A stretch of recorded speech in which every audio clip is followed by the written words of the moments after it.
¿Qué tal, Leti? Bienvenida a Todos Tenemos Dientes. ¿Cómo estás? Hola, pues muy bien. ¿Con ganas? Sí, vamos a hablar un ratito. ¿Qué crees que haces aquí? ¿Por qué estás aquí? Pues porque soy nutricionista y nutricionista digestiva y al final la digestión comienza en la boca. Correcto. Pregunta directa. ¿Crees que hay relación entre la salud digestiva y la salud oral? Sí, mucha. ¿Qué crees que es lo más importante? ¿Dónde vemos que hay una relación directa? Bueno, pues para empezar la salud de la cavidad oral, de los dientes, va a afectar a cómo mastiquemos y cómo masticamos es el primer paso de la digestión. Si ese primer paso ya te ha hecho regulín, lo demás seguramente no vaya muy bien. En cadena, ¿no? Todo, Claro. todo mal. Dices que eres nutricionista dedicada a patología digestiva. Cuando hablamos de nutrición habitualmente todo el mundo pues lo hablábamos, no piensa a lo mejor en temas de adelgazar, de sentirse mejor, de hinchazón. Exactamente, ¿qué es lo que haces tú? ¿Cuál es tu especialidad?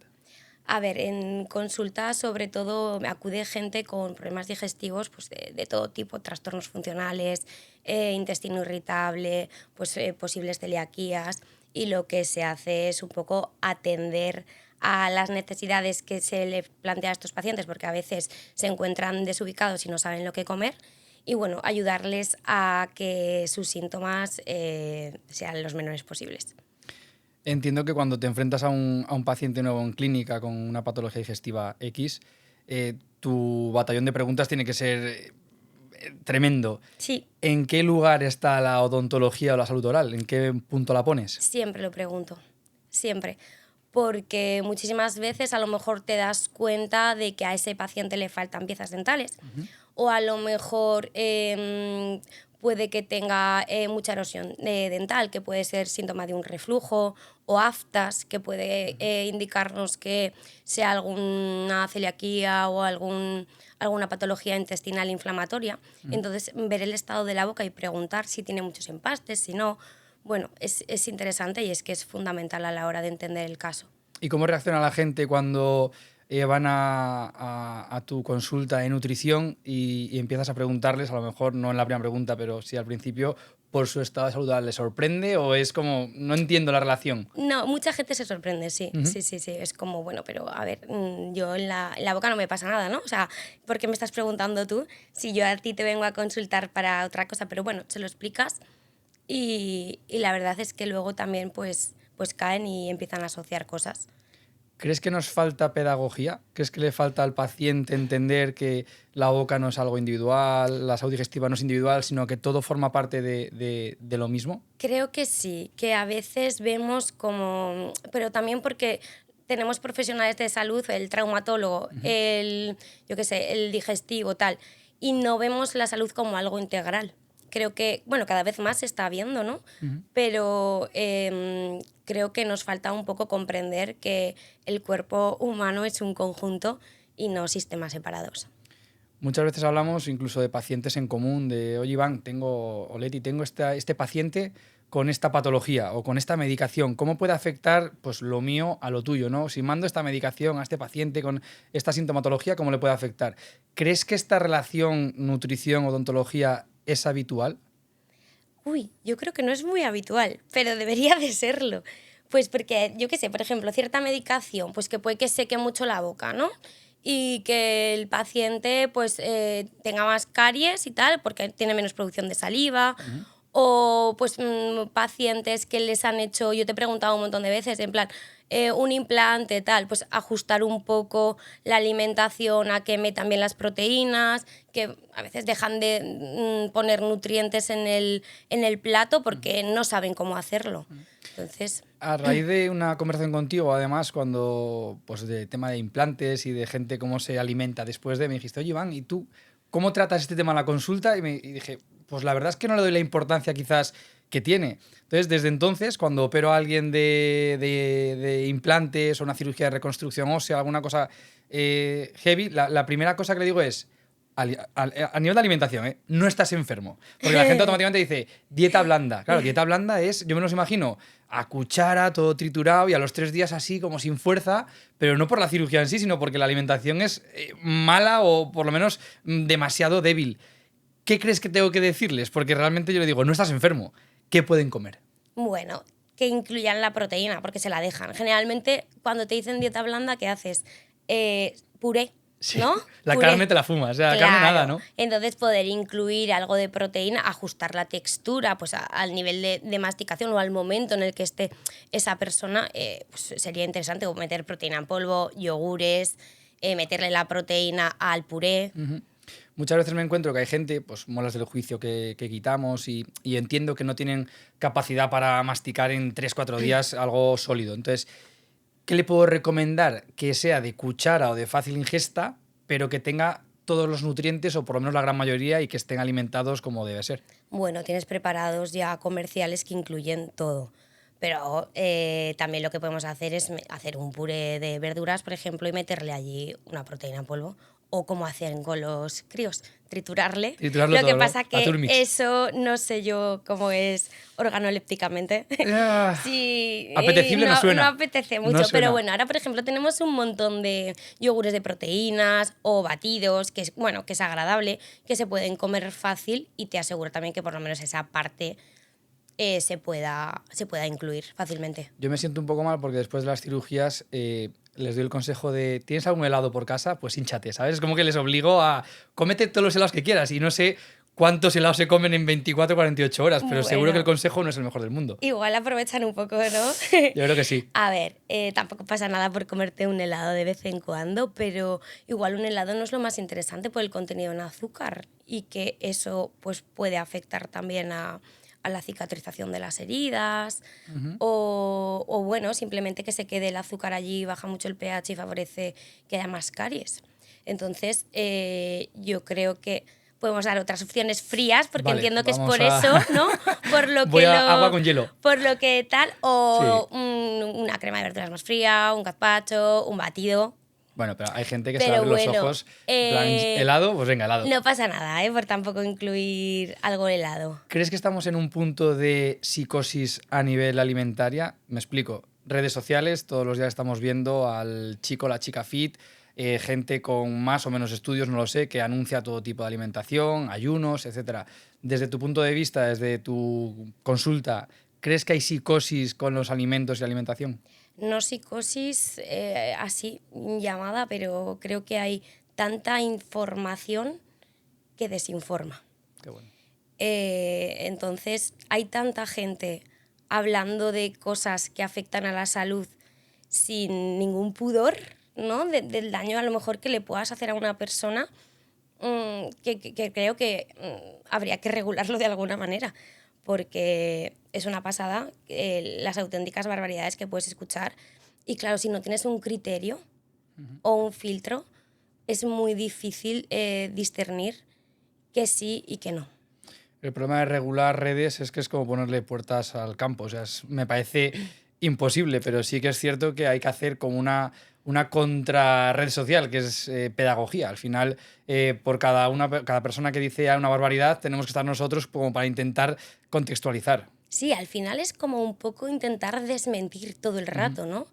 Y bueno, pues yo creo que también es un poco la labor divulgativa de profesionales como tú, por ejemplo, que puede informar con un criterio clínico y una evidencia. ¿Crees que los pacientes también tienen ahí cierta responsabilidad? Me explico. Yo también soy paciente de otras áreas, de nutrición, sin ir más lejos, y a lo mejor también tengo la obligación de intentar comprender toda la información que recibo y que has dicho tú perfectamente que desinforma. ¿Crees que tenemos responsabilidad como pacientes? Según las personas, depende, ¿no? Habrá personas que sí, pero como en todo, que se informen más y habrá personas que se informen menos, pero sí que deberíamos tener cierto filtro a la hora Criterio, ¿no? de recibir los mensajes o ver cuáles, pero claro, si falta un poco esa educación a nivel, por ejemplo, nutricional, bueno, pues también es complicado. De hecho, por eso la labor divulgativa es súper importante, que hacemos muchísimos compañeros con respecto a la nutrición.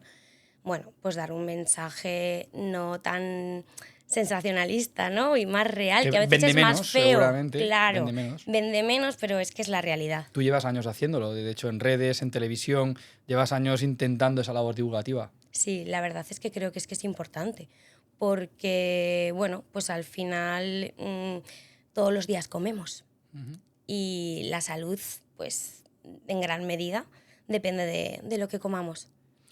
¿Cómo lo consigues? Es decir, ¿cómo alguien como tú que no para de trabajar, y lo sé, eres adicta al trabajo, trabajas en Zaragoza, trabajas fuera, estás todo el día también en redes, sales en la televisión, ¿cómo lo haces? ¿Cómo lo gestionas?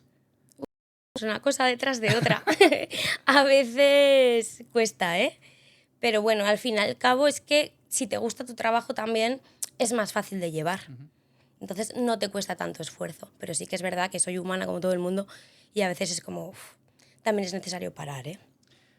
La enfermedad del siglo XXI para mí, una de ellas, es la hiperconectividad y el estrés que nos proporciona el trabajo, el un lado para todo el día. ¿Crees que el estrés a nivel digestivo es fundamental? Porque por lo menos a nivel de cavidad oral hablamos de que el estrés está provocando mucha patología. A nivel digestivo, ¿qué capacidad tiene el estrés de fastidiarte? Pues mucha, toda. Ya como tú comas, si comes nervioso, si comes ansioso, te va a afectar a cómo hagas la digestión. También está, el cerebro está conectado en parte con el intestino a través del nervio vago y depende de cómo tú estés, vas a digerir mejor o peor. Con relación a esto hay una frase que es el estómago es el segundo cerebro, ¿no? El intestino, El ¿no? Es intestino, el nuestro cerebro. intestino. A ¿Qué ver, opinas de eso? A ver, es una frase que últimamente se escucha mucho y bueno, en parte puede ser como una metáfora, ¿no? Ujú. No es que sea nuestro segundo cerebro, pero sí que evidentemente están conectados y hay conexión como con el resto del cuerpo y por eso también cómo pensamos o cómo a veces si gente con mucho miedo a comer, que come ya con miedo, pues seguramente si estás muy tieso a la hora de comer te siente mal, ¿no? Ujú. Entonces, todo eso, o si estás más triste o tal, puede afectar. Yo tengo muchísimos pacientes que hasta que no se trabaja en terapia no mejoran Es las curioso. sensaciones de hinchazón o de malestar que puedan tener. Siempre me ha resultado curioso el pensar que hay gente que cuando está muy nerviosa le da por comer. ¿Sabes? No, es que estoy muy nervioso y como. Y a mí, por ejemplo, es todo lo contrario. Yo estoy nervioso y se me cierra el estómago y no puedo ni comer. ¿Esto tiene algún tipo de sentido o es a criterio de paciente? Bueno, yo creo que depende de cada persona, ¿no? O sea, también el comer es muy emocional. Ujú. Es decir, generalmente asociamos a veces las emociones al comer que nos va a dar como esa calma, en plan, "Uf, déjame, ahora estoy tranquila, estoy comiendo, un bebé cuando llora, ¿qué le hacemos? La mamá le da de comer. Me Y estresa ya solo el es llanto. como, ¿no? Sí, sí. Desde pequeños tenemos como muy asociado el consuelo con la comida. No lo había pensado, Entonces, qué bueno. no es raro que gente se calme comiendo. Qué bueno. Retomando un poco la odontología y la nutrición, creo que hay una cosa que hablábamos antes, que es que ni tan siquiera en la universidad, por lo menos a nivel de odontología, se da la importancia de la nutrición que tiene. No sé si en nutrición se habla mucho de dientes en la universidad, no lo sé. No. No, no, cero. O sea, esto es ya cosa nuestra, Sí, después de... sí, sí, sí. Yo creo que al final, cuando estás realizando tu actividad, pues te vas haciendo sinergias con diferentes profesionales y es un poco cuando ya ves la importancia, pero realmente a mí en la universidad Casi nadie. nada, ¿no? Pero de eso y de otras muchas cosas. Últimamente estamos viendo un desgaste en clínica, pues a nivel dental mayor. En muchas ocasiones, pues el estrés, desgaste, bruxismo, etc. Pero es cierto que también la alimentación ahí juega un papel fundamental, porque hay gente que tiene unos ciertos hábitos X que pueden ser mejores o peores, que están provocando desgaste dental. ¿Qué opinas de eso? Sí, efectivamente, dietas muy ácidas, Ujú. con muchos refrescos o salsas, salsas de tomates muy procesadas y tal, sí que está favoreciendo que haya bastante más erosión. ¿Cuáles son los hábitos más nocivos o quizás habituales que sean más nocivos que te encuentras tú en la consulta? Alto consumo de azúcar, Ujú. generalmente, refrescos y a lo mejor el tipo de pues, salsas y tal, que es como que yo creo que al final es lo que más se nota a la hora de la erosión. Ya no me refiero al color y tal, pero la hora de la erosión, sí. Bueno, y luego también hay gente que si tiene algún reflujo y tal, eso también se va a trasladar a la boca.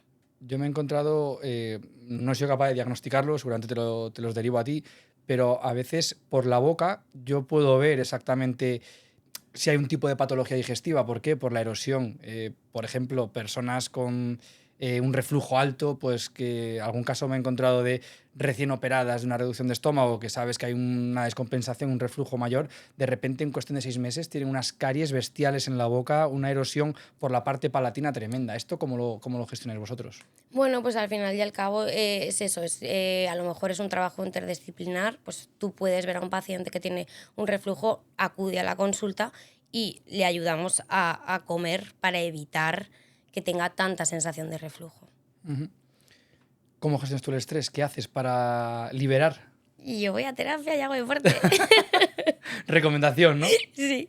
Tema también que me encuentro en la clínica a diario, halitosis, tema muy delicado porque es difícil tratar con un paciente, con un compañero, con un amigo, el tema de la halitosis. ¿Tú te lo encuentras en la consulta? Sí, sí. Bueno, puede ser por muchas cosas, ¿eh? Puede ser desde como lo que hablamos, un reflujo ácido o ayunos muy prolongados, que el paciente pues a lo mejor entra en cetosis, dietas muy bajas en hidratos de carbono, que va a parecer la cetosis esta ácida, dietas muy ricas en proteínas, también puede que nos dé halitosis, entonces sí que evidentemente, o bueno, mala higiene oral, que eso está claro. Pero sí que nos lo podemos estar encontrando. Cuando hablamos de halitosis, yo creo que el cerebro casi automáticamente se va a un problema de la boca. En plan, pues gente que mala salud oral, poca higiene, caries, etcétera. Pero creo que no es muy común pensar en que el problema es digestivo. Yo me lo encuentro en clínica que pacientes me dicen, oye, Iván, tengo un problema de halitosis, no sé cómo gestionarlo, mírame la boca, ves la boca casi perfecta, no ves nada que lo pueda originar y dices, vete al nutricionista. Sí, bueno, sí, exacto. Es que generalmente los reflujos y tal al final te van a dejar pH superácido y esa sensación, ¿no? De que te sube la comida realmente a la boca.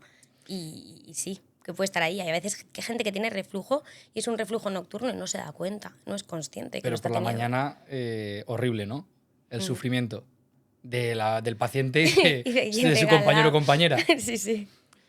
Cuando estuvimos en la tele hace 4 o 5 meses, hablábamos de blancamientos, que creo que es un tema, la estética ahora mismo está en auge. Cuando hacemos un blancamiento, prohibimos o recomendamos ciertos alimentos o decimos que algunos están completamente contraindicados. ¿Cuáles son esos alimentos que no podemos tomar después de un blancamiento? Bueno, pues después de un blanqueamiento tendríamos que recomendar una dieta blanca, ¿no? Que se llama, y evitar aquellos alimentos que nos van a teñir más, pues como pueda ser el café, el vino tinto, las salsas de curry, salsas de tomate, como con mucho pigmento que realmente interfiera un poco en el proceso del blanqueamiento de los dientes. En el día a día, ¿crees que el café, crees que el vino tinto, independiente del blancamiento, afecta al color de los dientes o no? Sí, claro. ¿Verdad? Sí.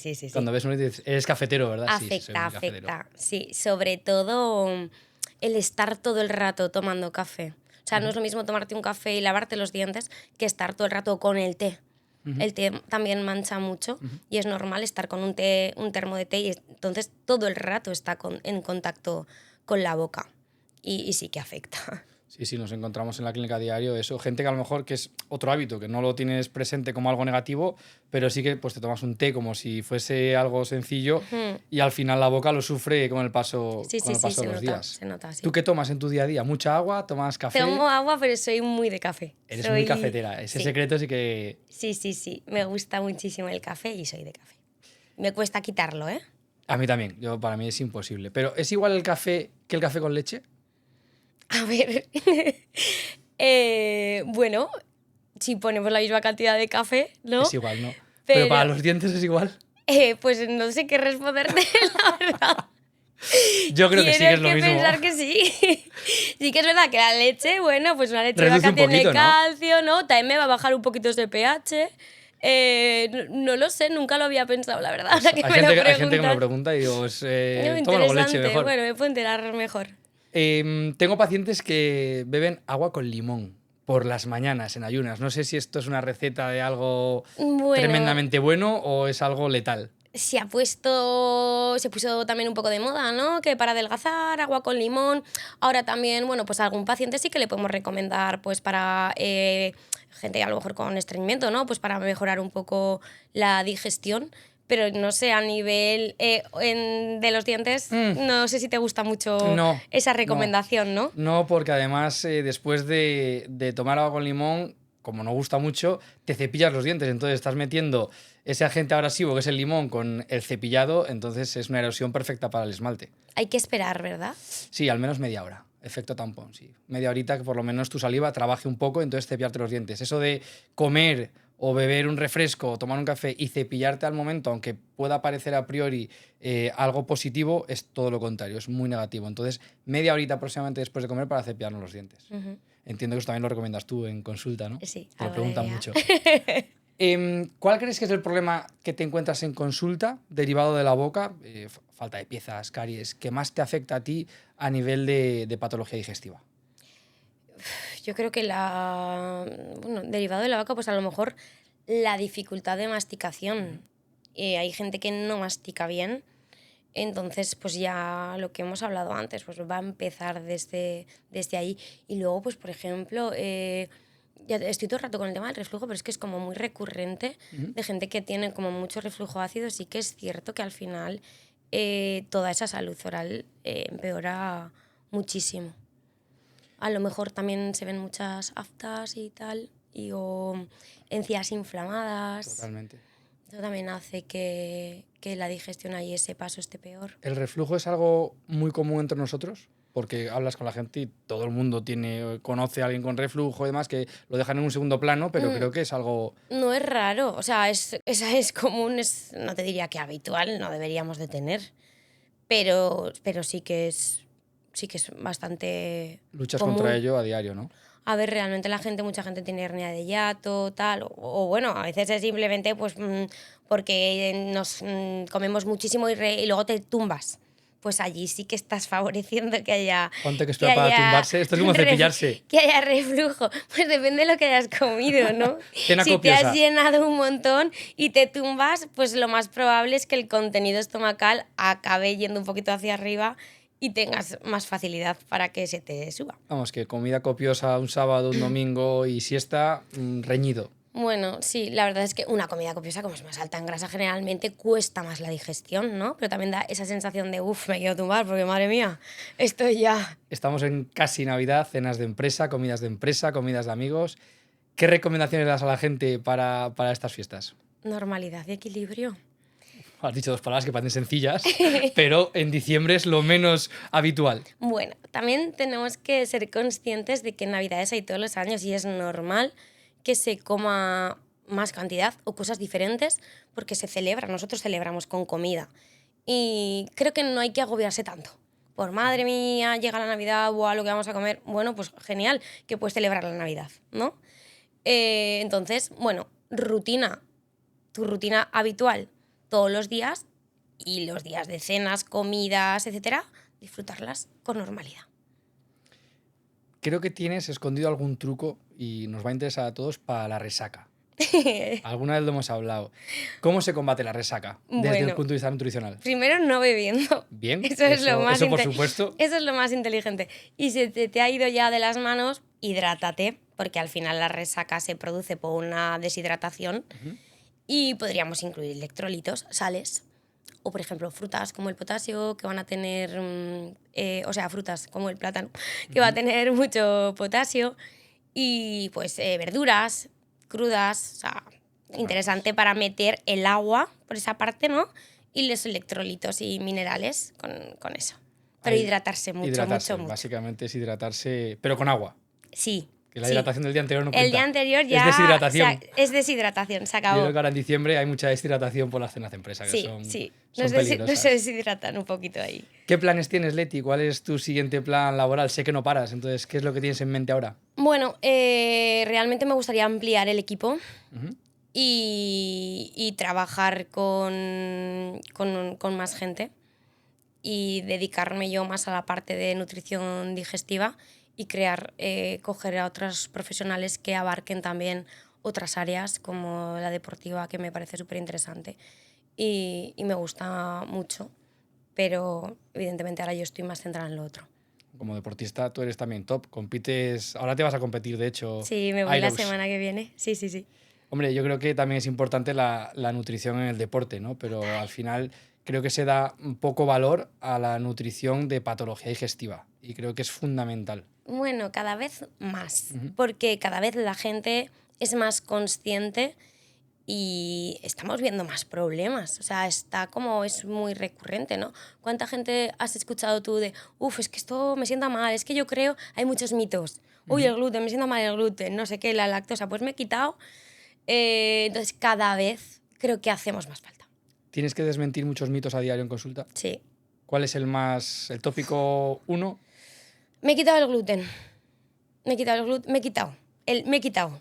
Pero de forma completamente autogestión, sí, ¿no? Sí, ¿Vale? Pues que me he quitado esto, y a veces nos encontramos con pacientes que se han quitado tantas cosas que ya ellos han asociado a quitarse, a estar bien, síntomas y tal, y no hay coherencia, y luego a lo mejor es una persona que se ha quitado el gluten y no le podemos hacer una prueba de celiaquía porque le va a salir negativo porque se ha quitado el gluten, ¿no?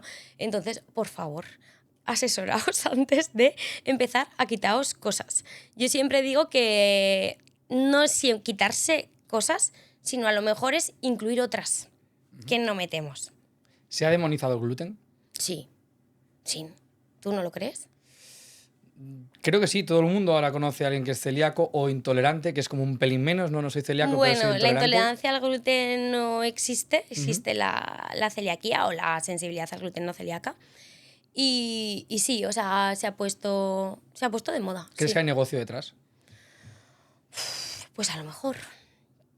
Gente que le interesa un poco venderte el método, ¿no? O la dieta antiinflamatoria, dieta tal. Todo es más caro sin gluten, ¿no? Todo es más caro. No, pero además esta comparación existe. es una problemática porque hay gente que tiene celiaquía y evidentemente asumir ese coste para según qué familias es importante. Es complejo, ¿no? Por ir cerrando el podcast, ¿qué 3 consejos dejarías a la gente en cuanto a su nutrición básica? Obviemos patologías. En su nutrición básica, que crees que no está cumpliendo de forma natural, ¿qué 3 consejos darías? Incluye frutas y verduras en tu día a día, todos los días. Mete una ración de proteína en cada comida, del tipo que sea, vegetal o animal. Y sé feliz y disfruta de la comida sin culpabilidad, que también eso es importante. Qué buena es esa última, me parece bestial. Leti, muchísimas gracias por venir. Gracias a ti. Espero que esta Navidad nos portemos bien con el tema de las cenas y demás. Y con lo de la resaca. El consejo de la hidratación es importante y seguramente que Dani ahora pues, nos quiera decir algo. Además tiene que ver la pregunta con lo de la resaca. Me ha llamado la atención. Al día siguiente, por ejemplo, si hemos salido ayer, hoy es sábado, si hemos salido el viernes, ¿qué verdura cruda recomiendas que tomemos? Que eso es un poco raro, una verdura cruda. Hombre, una ensalada es una verdura cruda, un tomate, pepino. Vale. Estaría... Vale. Me estaba imaginando cosas más raras, una berenjena o algo así. No, hombre, no, igual la cocinas, ¿no? La berenjena. Vale. Pero sí, algo de ensaladita por ahí. Y luego para Iván es una pregunta un poco más complicada de algo que me ha llamado la atención, que es el efecto tampón. El efecto tampón. Ojo. Pero es que explicarte eso a nivel... En 30 segundos. En 30 segundos es algo químico que es complejo de explicar, pero te prometo que después te lo voy a explicar con más dedicación. ¿Y el efecto Venturi? Ese me lo vas a explicar tú. Ese te lo... Venga, vale, pues ya lo explico. Uno por otro. Uno por otro, venga, lo explicamos otro día. Muchas gracias, chicos. Chao. Un placer, Leti.